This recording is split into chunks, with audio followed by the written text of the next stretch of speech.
Okay, so my name is Chris Cochran Jr. Had to put that part. And like George, I work in the quality management department, and I am a training coordinator.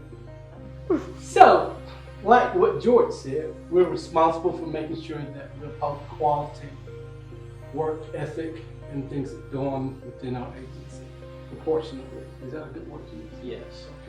To make sure that we reduce any risk, and that's part of what we do as well.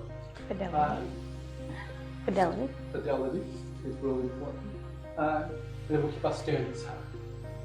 When I train them, eventually train everybody at some point in North Carolina and South Carolina. I think I got the wonderful opportunity of going to both states and meeting people in both states and different areas of our agency and things, and see the things that they do.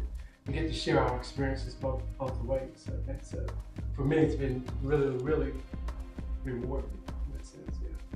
You're 26. 26 years. So I guess in July, somewhere around my wife's birthday, it'll be 26, 27. You know what?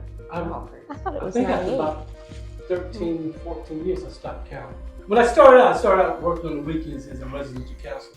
As a matter of fact, it was George and Cynthia that hired me. that guy right We there. know how to pick up. He's- You got one, George. But I've said this before. When I got hired and I worked on the weekends, and it was perfect for me because I was working, I was doing my own thing, trying to be an entrepreneur. So it really started out as a part-time hustle. And I could get full-time benefits. I had a family, my wife had gone back to school as a non-traditional student. Had kids I had to take care of, so I needed some guaranteed income, and that was a job and 40 hours for the weekend and work for yourself. Money don't come all the time, not like it's supposed to come, not like you planned to come. It gave me some security. But like I said, it started out as a hustle. I did not intend on being here this long. It wasn't in my plan. I think it might have been God's plan. I ask myself all the time, okay, God, are you ready for me to do something else here? So I'm still here. What keeps me here? I think the ministry that we do. I think some encounters that I had, I say this to people when they ask me, I think I grew up sheltered. And what I mean by that is that I grew up in a family that practiced unconditional love from top to bottom. And when I started working here at the group homes, I experienced working with children that didn't have that same opportunity.